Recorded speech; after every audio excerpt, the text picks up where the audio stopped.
So hello friends, कैसे हैं आप लोग। Welcome to my channel Grip touch.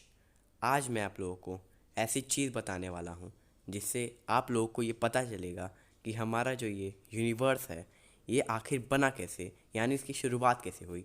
हाँ, मैं आप लोगों को बताने वाला हूं द बिग बैंग थ्योरी। और अगर आप लोग चैनल पे अभी नए हैं तो प्लीज़ चैनल को सब्सक्राइब करो भाई। और आजकल तो राम मंदिर बहुत फेमस चल रहा है, तो राम का नाम लेके चैनल के बगल वाले घंटे को बजा ज़रूर देना। तो बिना किसी देरी के लेट्स बिगिन।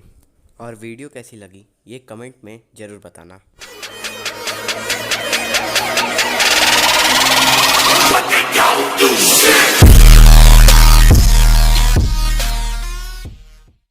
तो फ्रेंड्स, आपने कभी सोचा है हमारा ये प्यारा सा अर्थ जिसमें हमने जन्म लिया और इसी में रहते आ रहे हैं, और हमारा ये प्यारा सा सोलर सिस्टम जिसमें हमारे पड़ोसी प्लेनेट भी हैं, और अरबों तारों से भरा हुआ मिल्की वे, और आसान शब्दों में कहें तो ये अनंत ब्रह्मांड।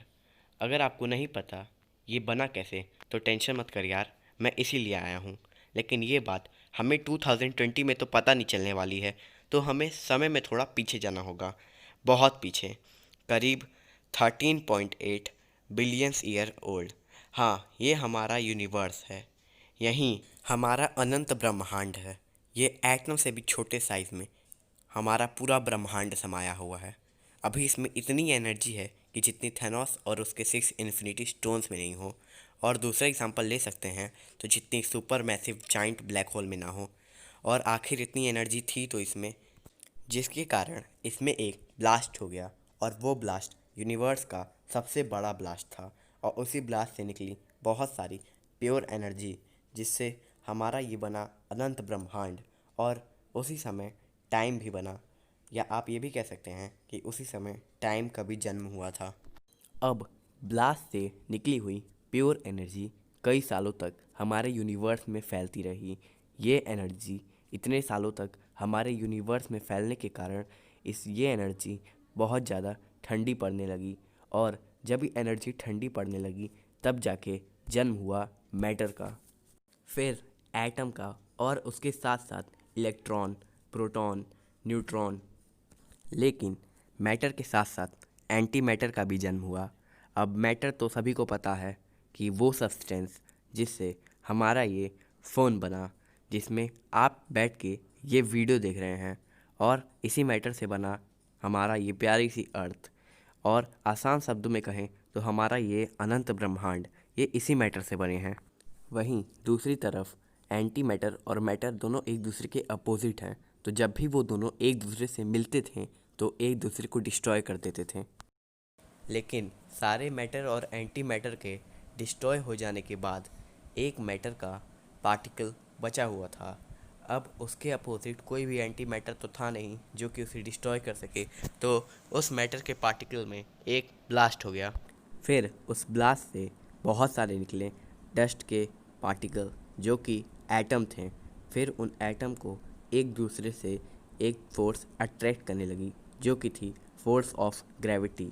तो पहले स्पेस में ज़्यादातर हाइड्रोजन एटम्स होते थे, तो हाइड्रोजन एटम्स जब भी ग्रेविटी से कंप्रेस होते थे तो वहाँ का टेम्परेचर बहुत ज़्यादा बढ़ जाता था। तो एक बार हाइड्रोजन एटम इतने कंप्रेस हो गए कि वहाँ पे न्यूक्लियर फ्यूजन होना स्टार्ट हो गया।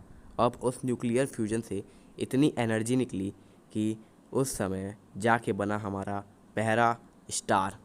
फिर इसी प्रोसेस से तारे बनना शुरू हुए, और कई सालों बाद अरबों तारों ने ब्रह्मांड को घेर लिया। फिर फोर्स ऑफ ग्रेविटी उन सभी तारों को एक साथ लाने लगी, तो अरबों तारों के साथ में आने के कारण बनना शुरू हुए गैलेक्सीज। फिर इन अरबों गैलेक्सीज में से एक गैलेक्सी बनी जिसमें हम रहते हैं। वो गैलेक्सी थी द मिल्की वे। तो मिल्की वे में अरबों तारों के साथ साथ बहुत सारा डस्ट भी स्पेस में तैर रहा था। तो फिर उन्हीं डस्ट को फोर्स ऑफ ग्रेविटी एक साथ लाना शुरू कर दी। तो एक साथ आने के कारण वो जितने भी डस्ट पार्टिकल थे वो रॉक्स में बनना शुरू हुए, और उन्हीं रॉक्स से प्लैनेट्स बनना शुरू हुए, और उन्हीं प्लैनेट्स के बीच में बनी अपनी प्यारी सी अर्थ इस प्यारी सी अर्थ के लिए वीडियो पे एक लाइक ज़रूर कर दीजिएगा। तो चलिए वीडियो की तरफ आते हैं। तो जब प्लैनेट्स बन गए तब भी सोलर सिस्टम में बहुत सारा हाइड्रोजन एटम बचा था।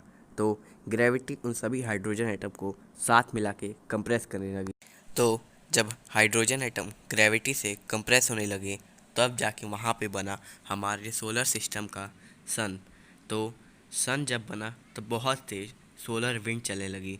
अब सोलर विंड ये होती है कि एक stream of charge particle release from the upper atmosphere of the sun called corona. अरे दोस्तों, ये वाला कोरोना नहीं, ये तो कोरोना वायरस है। ये वाला कोरोना जो आप ये कॉर्नर में देख सकते हैं, कोरोना होल। तो जब सोलर विंड चलने लगी तो सोलर सिस्टम में जितने भी डस्ट के पार्टिकल्स थे वो सब सोलर सिस्टम से बाहर निकल चुके थे। तो सोलर सिस्टम में वही प्लैनेट्स बच गए जो कि बन चुके थे। तो सोलर सिस्टम में दो टाइप्स के प्लैनेट बने थे।